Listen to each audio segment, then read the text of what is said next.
Cet épisode mouvementé de Mythbusters est entièrement consacré aux tornades.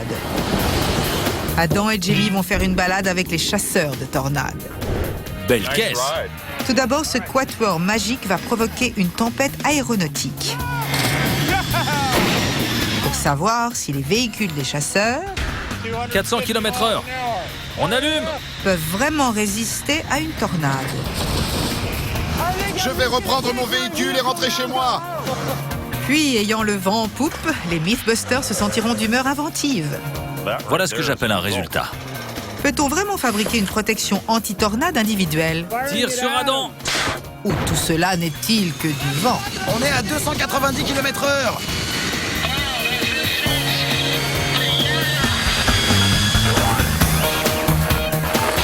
Qui sont les Mythbusters? Adam Savage Quelle sorte de blessure je risque en faisant ça? et Jamie Heineman. Bye bye. À eux deux, ils ont plus de 30 ans d'expérience dans le domaine des effets spéciaux. À leur côté, Carrie Byron, Casser du métal, c'est trop bon. Tori Bellecci Ce truc va-t-il brûler? C'est clair. et Grant Imara. Je suis libre. Ils ne se contentent pas de recenser les mythes, ils les mettent à l'épreuve.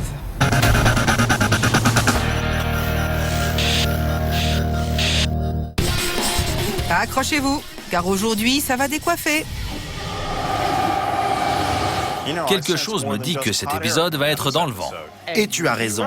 Pendant toute l'émission, nous allons uniquement parler de la puissance des tornades. Et pour nous aider, nous allons profiter de l'expérience de deux formidables experts, Sean Casey et Reed Timmer, alias les chasseurs de tornades. Ah, tu veux parler de ces gars qui conduisent des voitures spécialement renforcées au cœur des tornades. Exactement. Oh bon sang. Mais les chasseurs de tornades, Reed Timmer Là, la tornade, elle arrive. et Sean Casey, Elle fonce droit sur nous. sont tout sauf raisonnables. Oh la vache.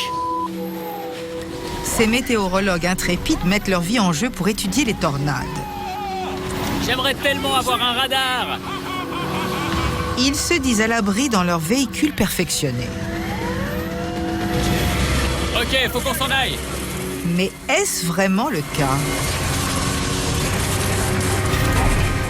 Ça m'a éclaté au visage. Je suis blessé à l'œil. Quel est le programme? Les chasseurs de tornades veulent que l'on teste leur véhicule dans les conditions d'une vraie tornade. Ce n'est pas ce qu'ils font tout le temps? Oui, ils s'approchent tout le temps des tornades, mais cette saison, ils risquent d'être confrontés aux vents les plus violents qu'ils ont jamais connus, et ils veulent que nous les aidions à déterminer la vraie capacité de résistance de leur véhicule. On a le droit de les casser. Pour l'instant, personne ne m'a dit que c'était interdit.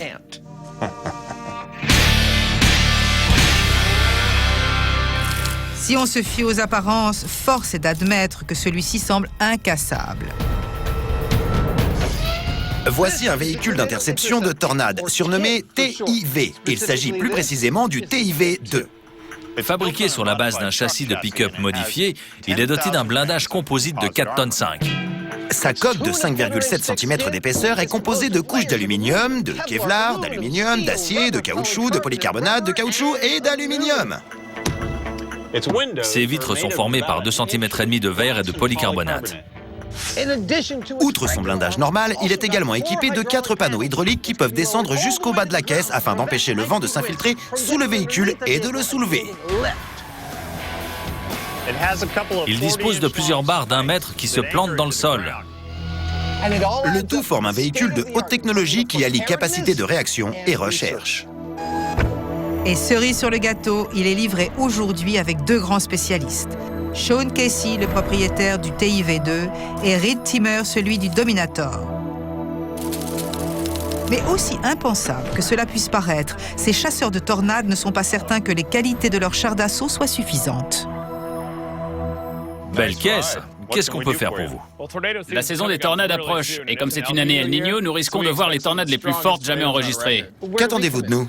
Ce véhicule a résisté à des vents de 230 km/h, mais on aimerait connaître ses limites maximales. Vous pourriez nous simuler une tornade afin qu'on teste nos véhicules?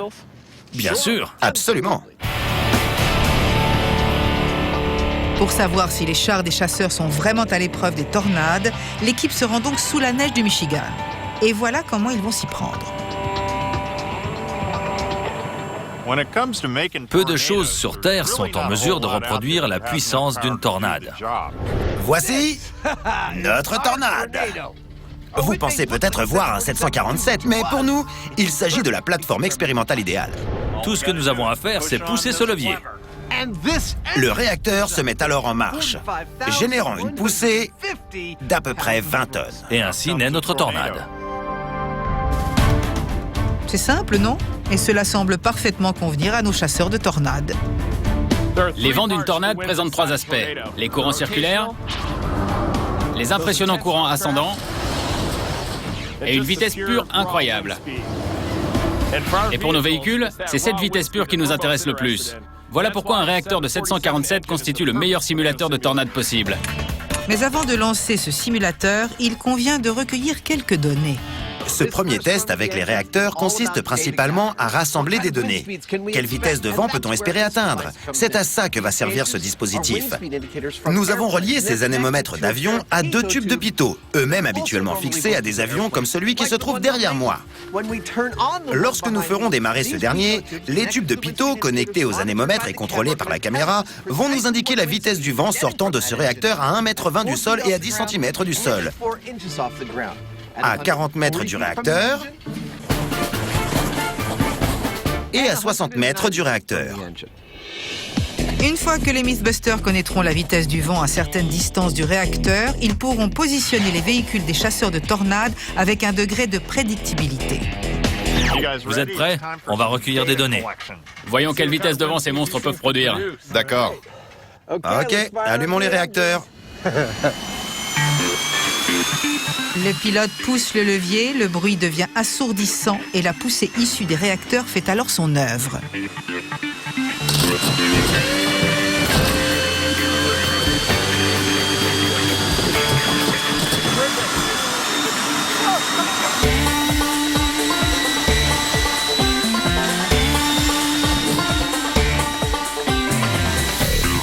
À 40 mètres, le vent a atteint 320 km/h.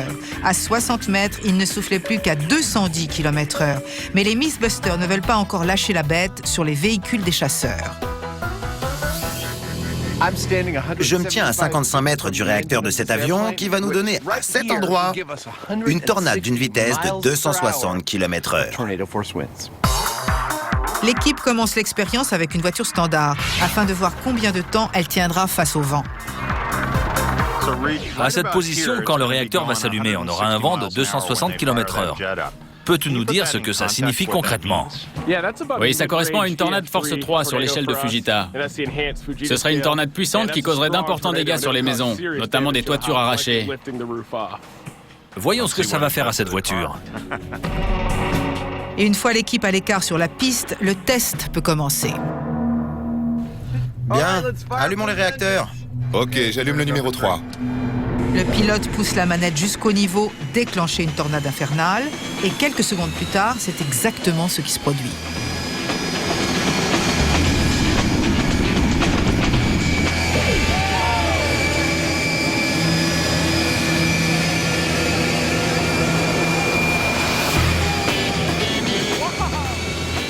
La voiture se montre poussive au sens propre du terme, ce qui semble affecter Sean. Ça va aller, Sean. Si ça ne vous dérange pas, je vais reprendre mon véhicule et rentrer chez moi. Désolé, mon ami, mais il est un peu trop tard pour reculer. Ce vent de 260 km/h a arraché le capot de la voiture et déplacé cette dernière sur 15 mètres. Vous êtes prêts à tester le TIV et le Dominator? Carrément. Oui, allons-y. Ok, c'est parti. Guère impressionnée par le premier test, l'équipe passe à la suite. Mais l'arsenal des chasseurs de tornades n'est pas seulement composé du TIV-2. Magnifique! L'arme préférée de Reed est le Dominator. Voici donc le Dominator. Parle-moi de lui. Il a un revêtement anti-bombe en acier au carbone de 1,5 mm, des vitres en polycarbonate et un système hydraulique qui permet au véhicule de se plaquer au sol pour empêcher le vent de s'infiltrer dessous. Il a déjà résisté à quelle vitesse de vent? Nous avons enregistré une tornade de 250 km/h dans le Wyoming l'année dernière. Nous allons monter maintenant à 260. Qu'en penses-tu? Je pense qu'il peut gérer. Reed et Sean sont tous deux persuadés qu'il n'y aura pas de carnage. Et quand on voit leurs incroyables véhicules se mettre en position anti-tornade, on comprend aisément pourquoi. Un avion, 2 réacteurs et 2 véhicules anti-tornade exposés à des vents de 260 km/h. Voyons comment ils vont s'en sortir. Allez mon grand, on s'accroche. Courage! Serre les dents!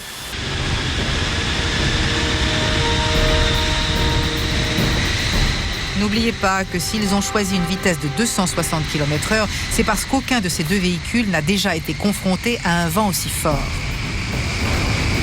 Au début, ils ne semblent rencontrer aucun problème. Mais soudain... Oh non, ma portière! Le vent ouvre la portière du TIV, mais heureusement pour Sean, rien d'autre ne bouge. Sacré spectacle, merci. C'était géant. Vous avez réussi. Mission accomplie. Outre une portière ouverte, les véhicules ont tenu bon. Je trouve que le test a réussi, mis à part le fait que j'ai oublié de verrouiller la portière. Une bonne leçon à retenir à l'avenir. Le Dominator a vraiment bien supporté le vent de 260 km/h, une vitesse à laquelle il n'a jamais été exposé. Et il n'a pas bougé d'un pouce. Mais n'oubliez pas que vous regardez Mythbusters. Adam et Jamie n'ont pas dit leur dernier mot.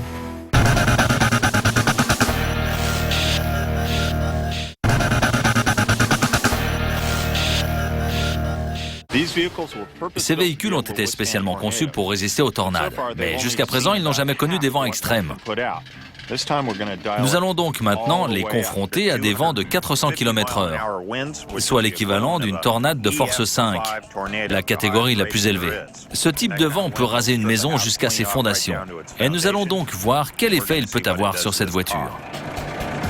Ces vents sont si puissants que les garçons préfèrent effectuer un premier essai sur une voiture normale.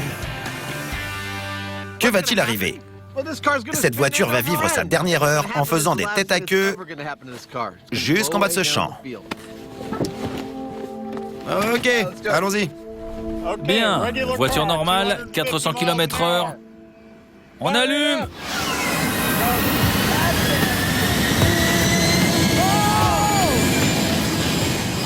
Progressivement mais sûrement, l'avion atteint bientôt sa puissance maximale, repoussant la voiture comme un vulgaire jouet.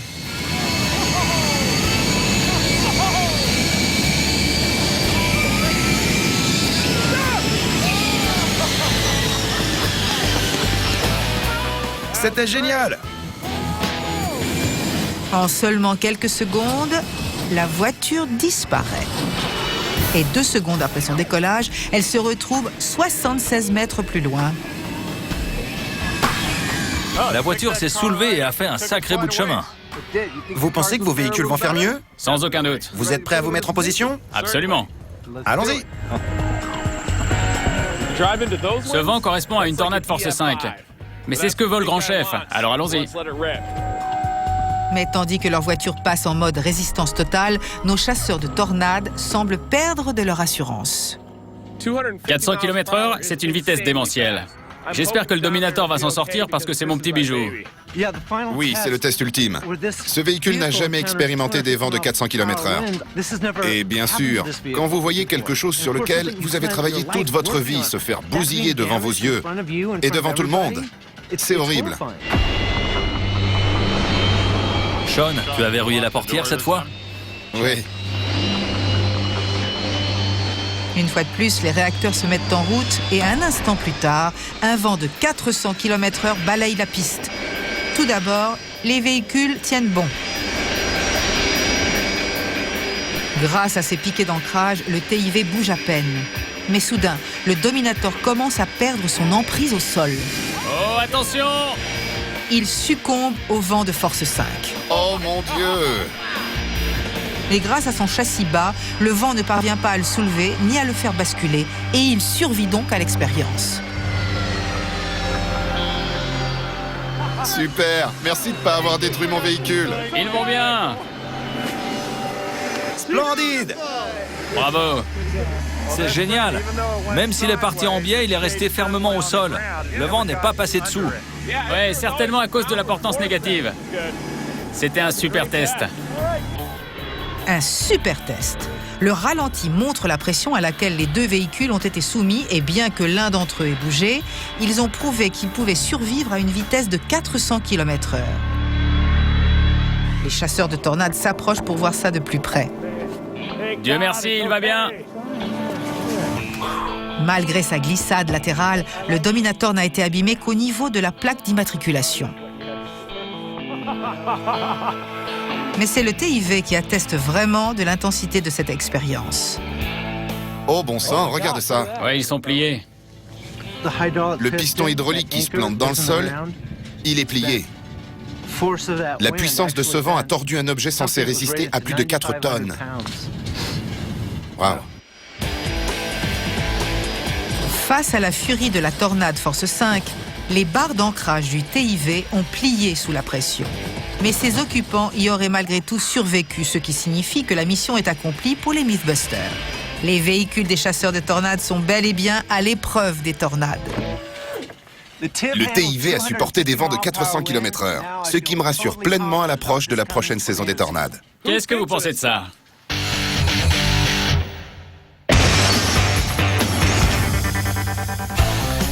Les deux voitures reçoivent le label convoité des Mythbusters. Mais Adam et Jamie ne comptent pas s'arrêter là. Messieurs, je déclare vos véhicules officiellement testés à 400 km/h par les Mythbusters. Super. Nous savons donc que ces voitures résistent au souffle des tornades, mais que se passerait-il si vous n'étiez pas dedans? Ce serait pas de chance. Gros problème. Je pense qu'on pourrait trouver une solution dans ce domaine. Mais c'est un sacré défi. Laissez-nous quelques jours pour voir ce qu'on peut trouver. Quand une tornade approche, c'est bien d'être dans un véhicule blindé approuvé par les Mythbusters. Mais si vous êtes dehors, sans aucun abri pour vous protéger, est-ce pour autant la fin des haricots? Pas si les Mythbusters parviennent à concevoir un système anti-tornade individuel. L'invention d'Adam et Jamie devra respecter 3 critères. Elle doit être portable, nous protéger des débris volants et résister à une tornade de force 3, c'est-à-dire des vents supérieurs à 219 km/h. Est-ce possible ou bien n'est-ce que du vent? De retour à l'atelier, c'est le calme avant la tempête. Les Mythbusters planchent sur leur projet, à commencer par Adam. Bon, laissez-moi vous expliquer. D'après mes estimations, je pense que cette protection individuelle a 3 objectifs. 1, vous empêcher d'être emporté par le vent, car ce serait douloureux et dommage. 2, vous protéger des débris volants, douloureux et dommage. Et 3, s'adapter très rapidement au changement de direction du vent, ce qui constitue l'une des pires caractéristiques de la tornade. Et voici ma solution. Il s'agit d'une sorte de boule blindée. Je pense que c'est la forme idéale pour permettre au vent de glisser dessus grâce à un faible coefficient de traînée au sol. Mais ça ne suffit pas. Je pense également à une formation d'aileron sur le dessus, qui plaquerait au sol le système et son utilisateur, afin qu'il ne bouge pas. Voilà pour la théorie. Maintenant, passons au prototype. Adam doit s'attaquer à 2 constructions. Tout d'abord son prototype, bien sûr, mais également à un système de soufflerie qui, grâce à 4 souffleurs de feuilles, devrait fournir suffisamment de vent pour ce test. Et grâce à la magie du montage, les 2 constructions sont déjà prêtes. J'ai rassemblé tout un tas d'entonnoirs, de cônes et de saladiers, avec ou sans aileron de déportance, et je vais les placer devant ma simulation de tornade afin de voir lequel se plaque le mieux au sol. Tel est le plan, mais ça commence mal. Aucun des saladiers métalliques ne semble assez stable.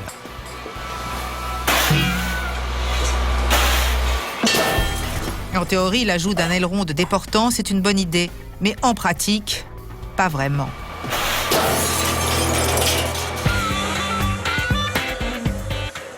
Lors de la dernière pause technique, Adam réduit la face exposée au vent, ce qui laisse un certain espoir.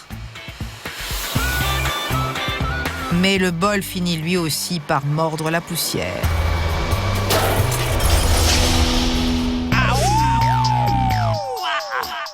C'est au tour de Jamie de se pencher sur le problème.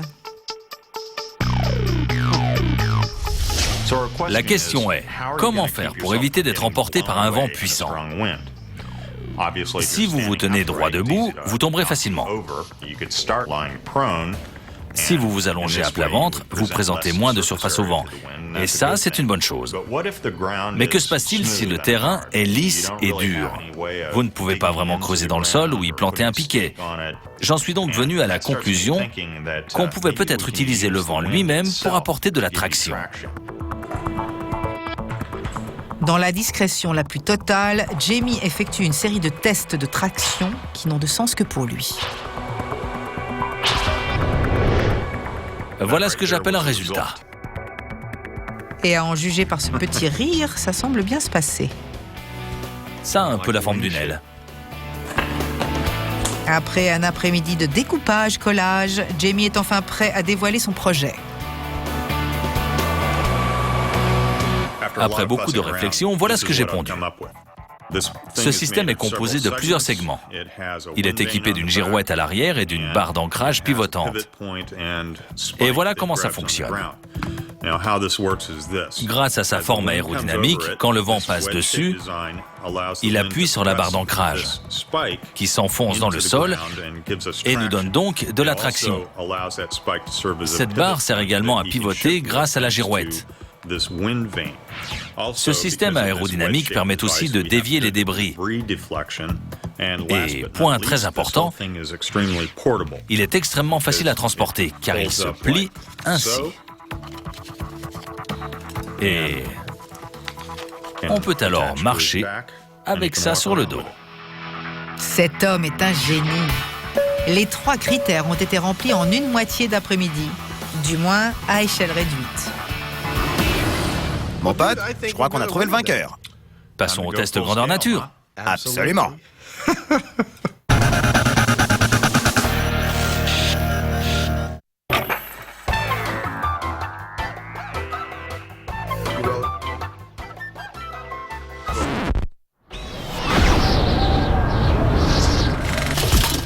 Pour réduire le danger des tornades et à la demande des chasseurs de tornades, Jamie a conçu un prototype de protection anti-tornade individuelle qui va maintenant être testé à échelle réelle. La première étape pour Jamie consiste à déterminer le matériau à utiliser. Voici de la mousse de polyéthylène, un plastique très courant que l'on trouve notamment dans les bouteilles de lait et les sacs de commission. Il est très résistant, peut-être même à l'épreuve des débris, ce qui explique qu'on veuille l'essayer pour notre bouclier anti-tornade. J'ai fabriqué cette plaque qui correspond à cet angle et sur laquelle je vais envoyer une canette de soda à une vitesse élevée. Si cette matière parvient à dévier la canette sans s'abîmer, alors elle sera en mesure de supporter une tornade. C'est le plan de base, mais à la dernière minute, Jamie décide de lancer une canette en bois qui constituera selon lui un débris de tornade plus réaliste. Jet de blocs de bois dans 3, 2, 1... Le tir fait mouche. Mais le polyéthylène est en miettes. Notre bout de bois a atteint l'échantillon test à 405 km/h, soit une vitesse correspondant à une tornade extrêmement puissante. C'est exactement le genre de tornade dont nous souhaitons nous protéger. Et cette matière n'y a pas résisté. Nous devons donc la renforcer. Une plaque d'aluminium sur le dessus devrait faire l'affaire. Test 2, renforcé par une plaque d'aluminium. Tir dans 3, 2, 1... Cette fois, le bloc de bois rebondit parfaitement. Autrement dit, le métal reste de bois. L'heure est donc venue de passer à la phase de construction. Pour cela, nous aurons besoin de plusieurs choses. Le polyéthylène, c'est fait. Le ruban adhésif toilé, c'est fait. L'aluminium, c'est fait. Le nylon balistique, c'est fait. Et pour finir, le Heinemann, c'est fait. Le plan est le suivant. Je vais faire une sorte de tente. C'est ma machine. Avec une forme aérodynamique et un blindage renforcé. Super. Un peu comme une tente que vous mettriez sur le dos. Ce système se plie et s'emballe facilement. Et quand vous en avez besoin, il vous suffit de le déplier. Là, ça commence à ressembler à quelque chose. Il a des panneaux blindés, des piquets de tente en aluminium. Silence tout le monde, Jamie va piquer un petit somme. Il est recouvert d'un tissu à usage industriel. Vous avez juste à vous glisser dedans et vous êtes à l'abri. C'est génial! C'est exactement le type de protection dans laquelle je voudrais me mettre en cas d'urgence. Et sans aucune raison valable, Adam décide de l'essayer. Quand Robin enfile la cape de Batman. Hey, c'est assez confortable là-dedans. C'est rassurant, hein? Ouais, je pourrais faire la sieste dedans. Je dois bien avouer que Jamie a assuré sur ce coup-là. Son système est léger et on s'y sent en sécurité. Je pense que ça pourrait bien être une révolution en matière de protection anti-tornade. Et en plus, c'est carrément génial pour les siestes. C'est le genre de choses que j'adore. D'abord, on a un problème, puis on a une idée, qui débouche sur un prototype. Bien sûr, il faut le tester, ce qui constitue notre prochaine étape. Nous allons lancer des débris dessus pour voir s'il tient le coup. Et si c'est le cas, nous aurons alors peut-être un système capable de sauver des vies. Et après l'ajout d'une base cloutée qui retiendra le prototype au sol, Avec ça, même des vents de 200 ou 300 km/h ne me feront pas bouger. Ça marche. le test peut commencer. C'est terminé.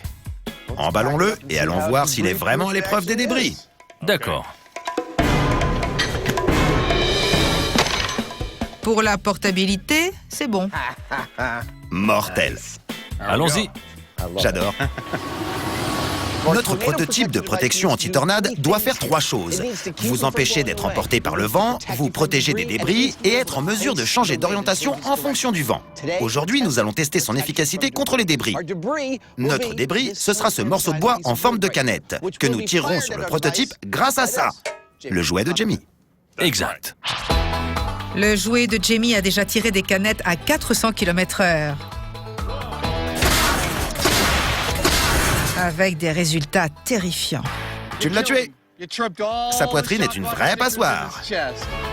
Mais cette fois, il va cracher du bois. Pourquoi tirer un cylindre de bois sur notre bouclier? Premièrement, nous n'avions pas de vache sous la main. Et deuxièmement, les débris en bois sont les objets volants que vous êtes le plus susceptible de trouver lors d'une tornade. C'est donc ça que ce bloc représente.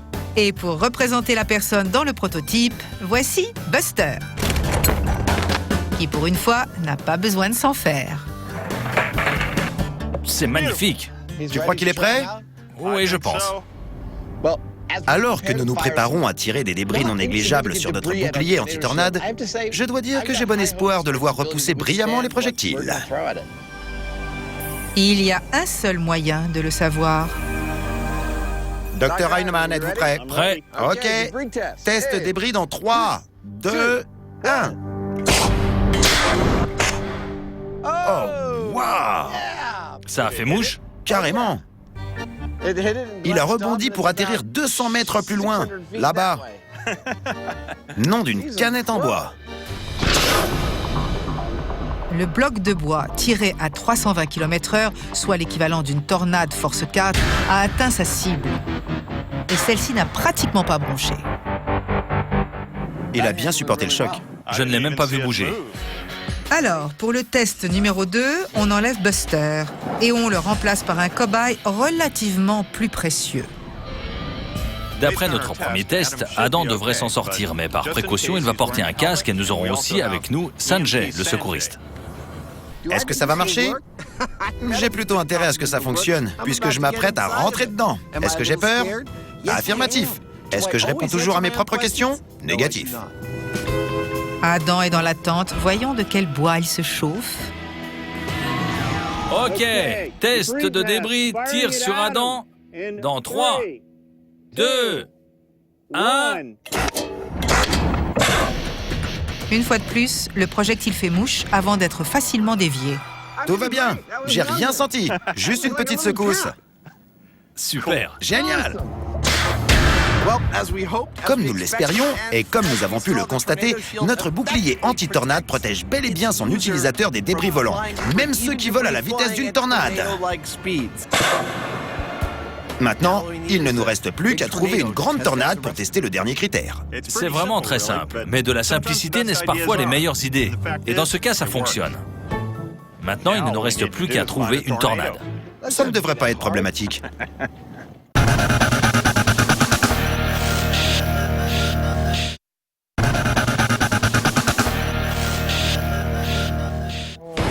Là, la tornade, elle arrive. Comme peuvent en témoigner Reed Timmer et Sean Casey, avec des vents pouvant dépasser les 300 km/h, les tornades sont à prendre très au sérieux. Attention, ceinture. On est en plein dedans. C'est pourquoi ils ont fait appel aux Mythbusters. Récapitulons. Les chasseurs de tornades disposent de formidables véhicules de protection, mais rien pour s'abriter quand ils sont à l'air libre. Jamie et moi avons conçu ce que nous estimons être un bouclier anti-tornade efficace. Nous sommes donc de retour chez Qualitaire et nous allons rallumer le 747 afin de tester notre prototype. Vous êtes prêts à découvrir le bouclier anti-tornade? Carrément. Et tu le portes sur le dos en plus? C'est incroyable. Donc tu te promènes avec ton sac à dos, tu vois une tornade approcher, tu ne peux pas y échapper, alors tu déploies ça. Exactement. Et voilà, c'est fait. J'adore le design. Les chasseurs de tornades Reed et Sean sont impressionnés. Et ils peuvent l'être, car le prototype respecte déjà 2 critères. Mais l'équipe se prépare maintenant pour le test ultime. Avant d'expérimenter notre bouclier anti-tornade, il nous faut un élément de comparaison, ce qu'on appelle un contrôle. Et ce contrôle, c'est Adam Savage. Je vais me tenir ici, face au vent le plus longtemps possible. Et ce sera alors le point à partir duquel nous testerons le bouclier anti-tornade. Autrement dit, pour que le prototype soit fiable, son utilisateur doit supporter un vent plus puissant qu'une personne sans protection. Je suis prêt! Et pour trouver ce point de comparaison, Adam va affronter le souffle du 747. Comment je me sens? Un peu stressé. Je dois bien l'admettre. Je sais que nous avons des procédures de sûreté, mais ce n'est pas tous les jours que vous vous retrouvez derrière un fichu jumbo jet. Cela dit, je peux m'écarter du vent dès que je le souhaite. Et le pilote peut éteindre le réacteur en 1 seconde. Donc j'imagine qu'il ne reste plus qu'à s'y mettre. Adam est attaché à un harnais de sécurité et il a instauré un ensemble de signaux manuels avec Jamie. Quand je lève un bras, ça veut dire augmente la puissance. Exactement. Et quand je fais ça, ça veut dire sortez-moi de là. Exactement. Ça roule. Malgré tout, cela reste sacrément dangereux. L'heure est venue pour Adam d'affronter la tornade. C'est un homme courageux. Ok, allumez le bébé. Par précaution, le pilote ne lance le réacteur qu'à 20% de ses capacités, ce qui permet à Adam de se hisser jusqu'au point de départ.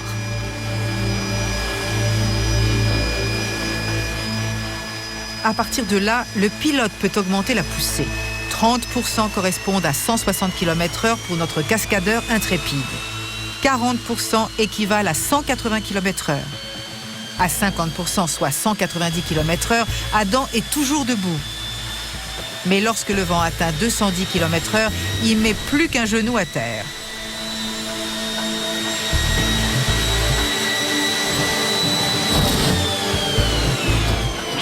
Adam s'est envolé, tel une feuille devant un ventilateur.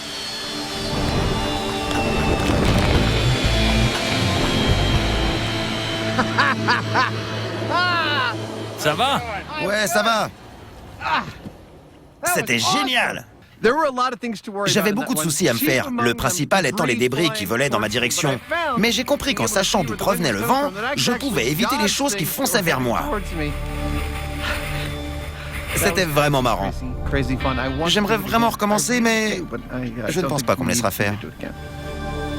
N'ayez crainte, cher Adam, car nous avons les données. À partir de 210 km/h, vous n'avez pas besoin d'elle pour voler. Sans protection, Adam a été déséquilibré à 210 km/h. Il est temps d'essayer le bouclier anti-tornade. Je suis assez confiant. Je vise les 290.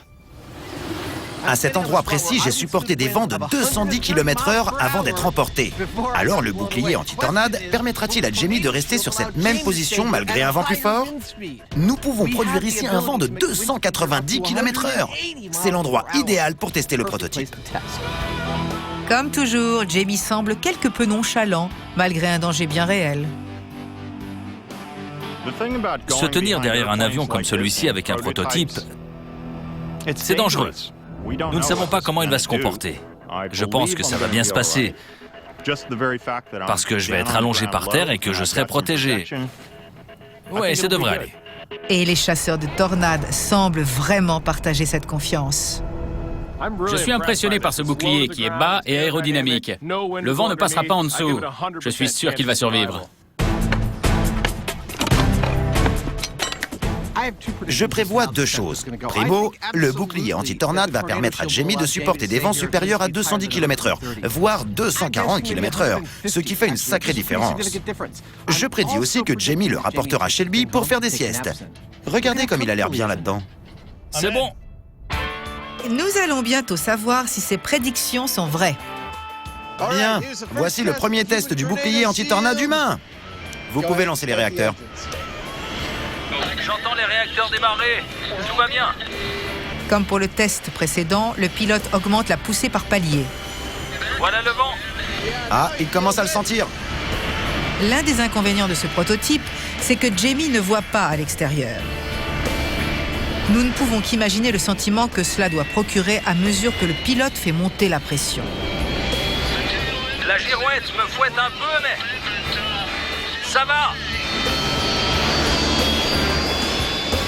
Le bouclier tient bien face à un vent dépassant les 210 km/h. Mais soudain, la situation empire. Il est arraché, laissant Jamie à la merci du vent.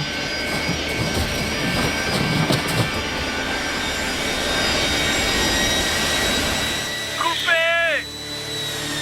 Le pilote coupe le réacteur presque immédiatement. Tel une sorte de cyborg, Jamie se relève, sain et sauf. Ça va? Moi, oui. Le bouclier anti-tornade, beaucoup moins. Ça faisait bla bla bla bla bla.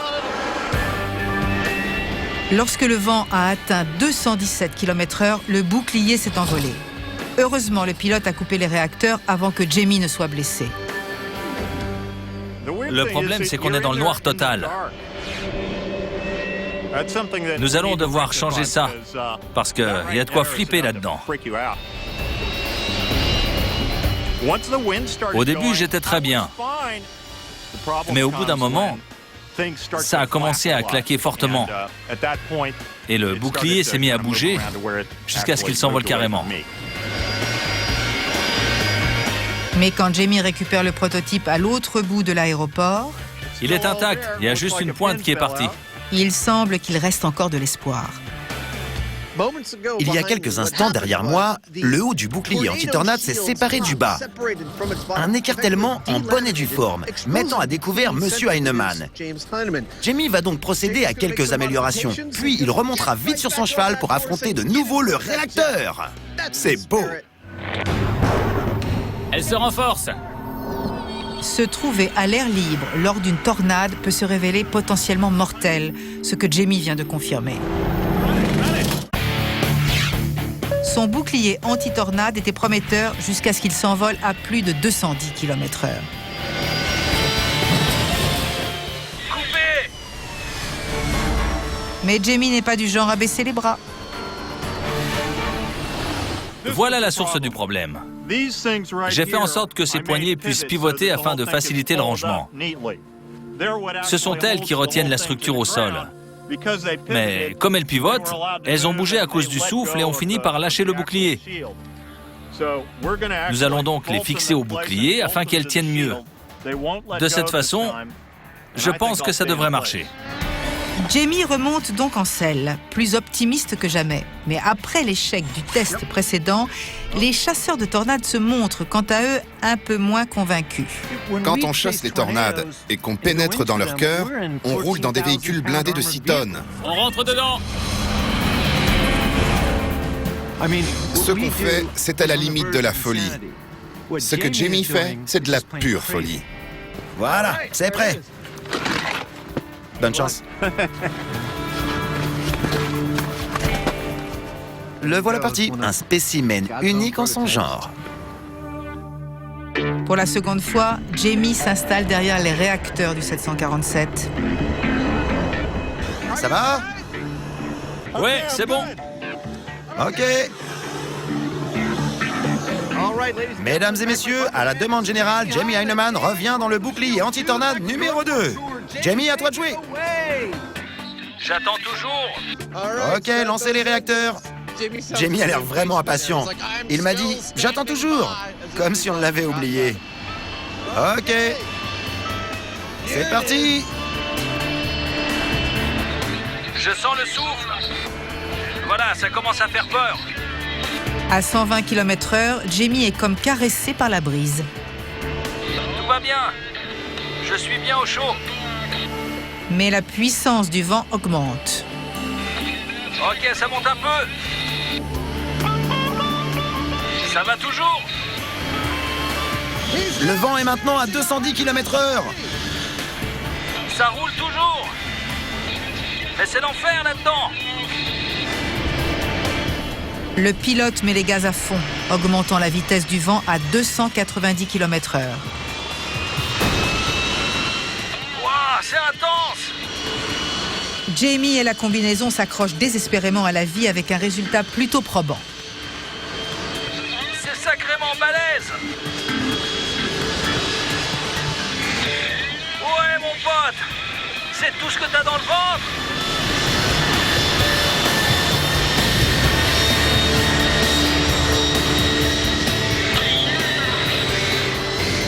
On est à 290 km/h.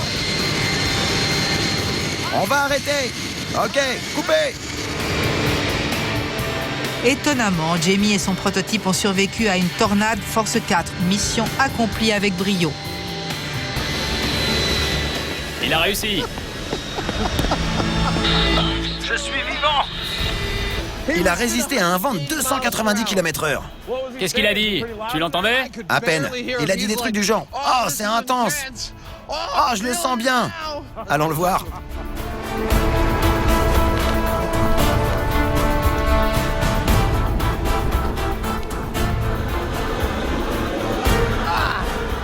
290 km/h. Ouais, mon pote. 290.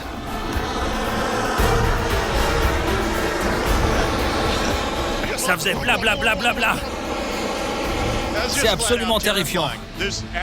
Tu peux rien faire face à une puissance pareille. À part t'accrocher et prier pour que ça tienne, et ça a bien tenu. C'est clair. C'est clair. Je me demandais ce qu'elle allait lâcher en premier, mais rien n'a lâché. Je me suis pas mal fait fouetter par le bouclier. Un peu comme une grosse fessée. Ok. Beau boulot. Le ralenti montre à quel point l'expérience a été intense. Mais malgré les morceaux de glace et un vent à 290 km/h, le prototype a assuré. Quand on a commencé à évoquer le bouclier anti-tornade, nous avons imaginé tout un tas de concepts différents. Mais je ne pensais pas qu'un seul d'entre eux pourrait réussir ce que l'on vient de voir.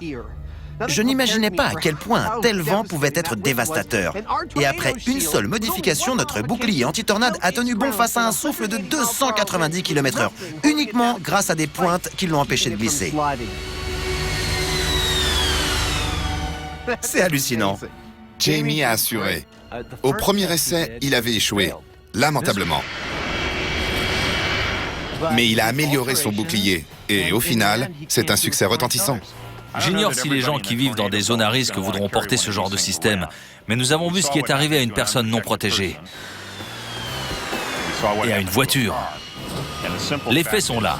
Si vous vous retrouvez au beau milieu d'une tornade avec ce bouclier, vous serez en sécurité. Vous vouliez une tornade? On va vous en fournir une. And you've got a new piece of hardware for your kit. Man, I can't believe you did that. It's going to be a great tornado season.